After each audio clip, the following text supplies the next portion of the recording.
Hey there, hope you're alright. Today I decided I'd just do a video on some of the worst games I have ever played and just do a rant about each of them.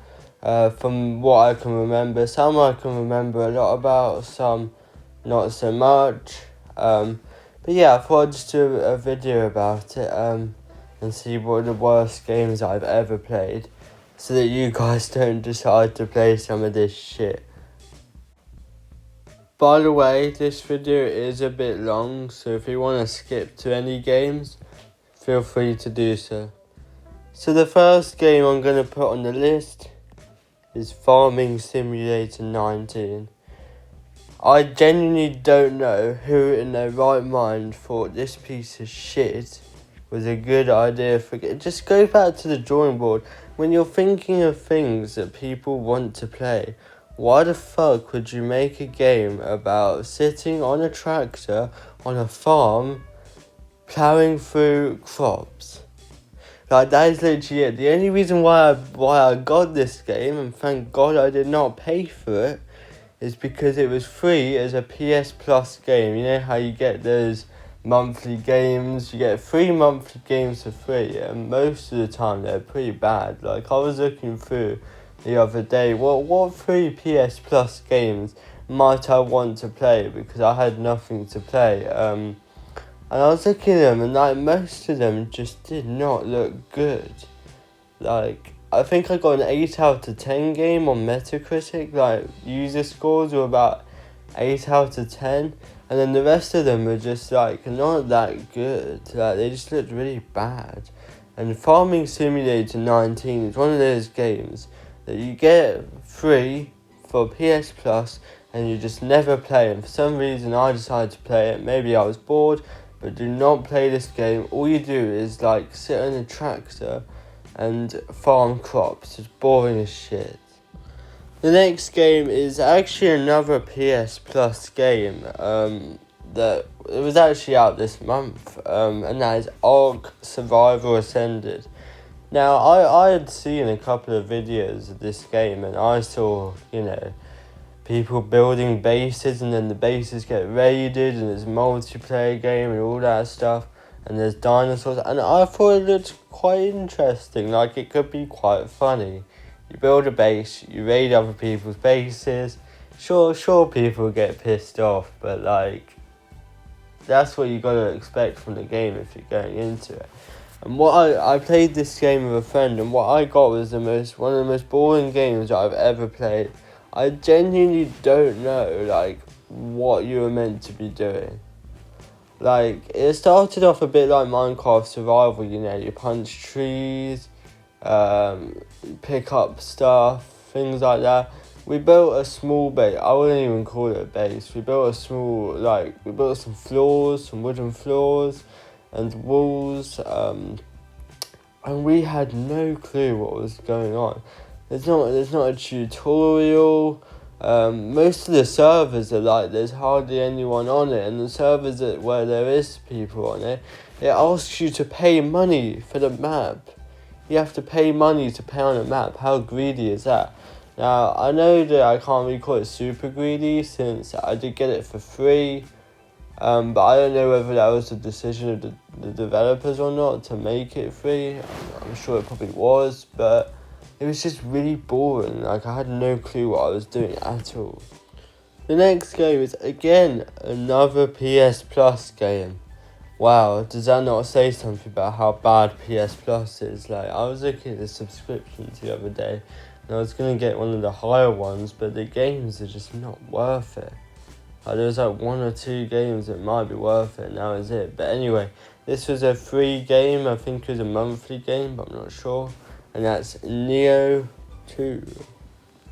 Now, I got this because it sounds a bit like a Souls-like game, and I'd been enjoying those games at the time. I haven't really been playing Souls-like games recently, just because they get quite hard, and it gets quite, like, you want to play something that's a bit easy to play sometimes. So it's not all just challenge. And Nioh 2 was just insanely hard. Like, I don't know if this is just because I'm bad at the game or I needed to play more, but I just got pissed off by this game because I could not get past the first level. Now, I feel like in a game you should at least be able to get past the first level. Like in Dark Souls 3, you can get past the first level pretty easy. There's a couple of small enemies to take down. The first boss is pretty easy. I took him down in my first try, but that was the first level, and at least I was able to get past that. But in this game, I could not even get past the first level. I think the game has bosses in it. I couldn't even get to the first boss. Alright. Maybe I'm just bad. Maybe I need to play more. I don't know. It just seemed like a really boring game to me. Really bad. It might be just because it's super challenging and I just wasn't feeling that at the time. I gave up too quickly. I don't know. But it just wasn't the game for me. The next game on the list is The Elder Scrolls Online, which is kind of disappointing because I enjoyed Skyrim. I just recently played the Oblivion remake. It was alright. I'd give it like a 6 or a 7 out of 10, so it wasn't terrible. Just kind of found it a bit repetitive. Sometimes the combat was really shit. But overall, as a remake, it was pretty good. But anyway, back onto the topic. Elder Scrolls Online, man. If you think the combat is bad in Skyrim, Oblivion, then you have not played Elder Scrolls Online. It's the most boring shit ever. You just stand there. I'm pretty sure your character automatically attacks the enemy. Like, what the hell? At least let me attack on my own, right? I'm pretty sure it automatically attacks the enemy, and all you do is select abilities to do. And then the rest of the game is just busy work. You go to one person, they say, oh, you need to help me with this. And then you go there and it's usually like, oh, there's like some goblins or some bandits or whatever that you gotta take out. So you take them out and that's the quest. And then they just give you another one, or they tell you to talk to this person and then they give you another quest. It's the same thing again. And I only stayed in like one area. I think I maybe got to like 1 or 2 areas. But it was kind of just like starting areas and shit. But yeah, it was really boring. I would not suggest it at all. And I kind of wasted my money on this one because I think it was about £40 or £50 or something. So yeah, would not recommend. The next game I'm not going to talk too much about, and that is Marvel Avengers. Let me just get the right one. There's loads of Marvel Avengers games. I don't remember a lot about this game, just that I didn't like it. I don't think the game performed very well. It was meant to be a live service game, and it just shows that not every game has to be a live service game all the time, like live service. And that's not always good. I just thought the combat, I think, was pretty boring, is what I remember. And if you got a game about Marvel Avengers and you have some shit combat, then like, what are you there for? The story? Like, it's not, you don't really care about that. Like, come on, you want some action. You want something fun to do. And if it's just going to be bad, then it's not really worth playing, in my opinion. And I think the game flopped pretty badly, or at least it didn't perform very well. I think it might have got discontinued, and I think that's pretty telling. So yeah, this is my 5th worst game I've ever played. This is another one that people probably won't like, but oh my god, come on. I'm going to put Bloodborne. I just didn't like it. As I said with Neo 2, I'm not always in the mood for super challenging games. Sometimes it's alright. Like, I enjoyed Elden Ring because it was challenging, but it was a good level of challenge. Bloodborne, I just thought was a bit too much, just for me. That's just my opinion. You can like the game if you want, that's fine. People say it's like one of the best PlayStation games, one of the best games of all time. They want it to be ported to other shit, and that's fine. Like, if you like it, then go ahead. But personally as well, I just wasn't really liking the theme and the aesthetics. It's just not really for me. Not that it's super scary or anything, just a bit like depressing and shit. So yeah, I'm gonna put Bloodborne in at number 6. The next game is meant to be one of the best games out this year, which I just find really surprising. The next game is Kingdom Come Deliverance 2. I bought this game because I like the medieval aesthetics. I like that theme, so that's why I got it. And I was kind of disappointed, so this is just my opinion. Obviously you're allowed to like the game, but the first couple of hours were really boring. Like the first two hours, I think, just a lot of chat, really slow paced. I know you have to be quite patient with some games. For me, I was already starting to fall asleep within 2 hours, so that was not a good sign. And then I was allowed to go out into the open world, and I didn't really know what I was doing. I'm gonna be honest. I had a quest log, but some of it just did not tell me where I was going. And I'm not saying that I need to always know where I was going, but if it's going to be the kind of game that has a quest log, then usually it's the kind of game that tells you where to go. And this game just did not tell me where to go. So that was my first thing that I didn't like. The second thing that pissed me off was the lockpick system. Oh my god. I might be just stupid, but I could not do it. In my opinion, the best lockpick system in a game that I've played is Skyrim. I just thought it worked really well. The Oblivion one did not work in the remake. I didn't like that either. But the lock picking system was dumb. And then I never had a problem with this, but I thought the saving system just sounded kind of like stupid to me. Like they're just trying to make it harder for the sake of it being harder, and I don't really know why. You have to consume these things called savior schnapps. Why would you link saving to a consumable item? Like, what always works is either you put checkpoints in a game, or you let people save whenever they want to save. Like in, I don't know, Skyrim or Fallout. And that works, it just works, as Todd Howard would say. And why would you change it then? Why would you make it just this cumbersome system? It just doesn't really work. Luckily, I didn't have a huge problem with it, but one thing that was annoying was I was trying to get to a certain location, and it took me about 10 minutes to get there because I didn't have a horse, so I was just walking. And I got there, and for some reason I died.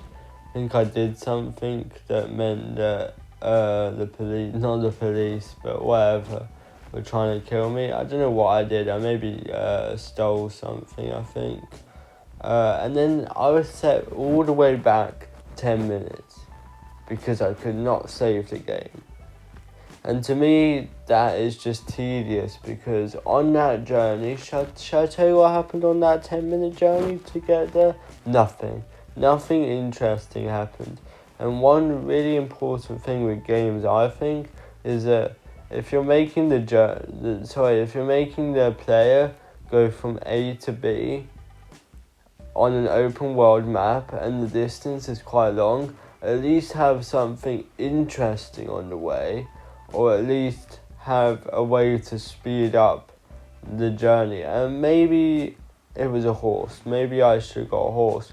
But I don't think I had much money, and all the horses I think costed money, and if I didn't want to do that, I'd be stealing the horse. And then I'd be in trouble, which is just stupid. So that is why I did not like this game, although I'm pretty sure it will win Game of the Year. Up next is Diablo 4. I didn't play the game for long, but I could just tell that it was not the game for me. I'd seen a lot of people talking about the game at the time of launch. It was quite big on things like YouTube, stuff like that. And so I thought it might be quite interesting. I thought the whole kind of system of getting loot, getting your character stronger, doing dungeons, I thought it sounded fun. But for me, it was just the top-down kind of view that kind of ruined it for me. I just don't really like games like that. I prefer it to be either third person or first person. I mean, Baldur's Gate is a game that is top-down for the most part. And that's a game that I quite like. I'd give it like, I don't know, a 7 or an 8 out of 10. I thought it was pretty good. Not a 10 out of 10, but I still thought it was alright. But this game, I just thought it was kind of boring. And I did know what I was doing, but it just felt like I didn't really have to think about anything. It was just spam this ability, spam this attack, spam, loads of enemies. Oh, just do more spamming. Like, that just felt like the game in a nutshell. So that is why I would put Diablo 4 on my list of the worst games I've ever played. The next game on the list is Rime. I don't remember shit about this game because it was an old game. I think it was like not one of the first games I've ever played, but I think it was one of the first games I played on the PlayStation 4. I just don't remember shit about this game, but I didn't play it for long. I think it was a puzzle game, but it just felt kind of boring. I'm not saying that all games have to have constant action. Like, I'm pretty sure I've played games before where it's not all action, and there's like, you know, story, stuff like that, and I've enjoyed those games, but I think this one was just boring. I think it was just all like, just walking around, looking around, what am I meant to be doing, don't know what I'm doing, and there's a lot of puzzles, and I don't really like puzzles in games, so I'm not really gonna like Rime, am I? Like, you put a puzzle game in front of me and I'm just gonna get turned off by it. So that was my opinion on Rime, a game that I don't really remember shit about, but I just remember that I did not like it. The next game I have on my list might be a bit predictable. I actually did a live stream on it ages ago, and I just thought it was a bit boring, and that was Genshin Impact. I heard that it was a bit like, I don't know where I heard this from, but I heard it was like Legend of Zelda. And I thought that was interesting, because I like Breath of the Wild, I really like Tears of the Kingdom. So I thought an online version of those games where you play with other people might be quite an interesting prospect. But I don't know why, but the first couple of hours I just got bored. I think after that first live stream that I did of the game, I did not play it again. I didn't have any motivation to play it again. I just thought it was really boring. It was just like, oh, do this, do that, do such and such, do what's on the quest list, just follow the quest list. There's this big open world that you can explore, but I think, but I never really got to that point because I got bored before then. And that's the problem. If you have the first part of your game turns players off, then like that's a problem. I know a lot of people quite like this game though, so you know, it's obviously not bad, but I thought it was bad, so that's why it's on the list. So this is my list of the worst games I've ever played, my top 10, or bottom 10 rather. I hope you enjoyed the video. If you did, please like and subscribe, and I'll see you in the next video. Bye.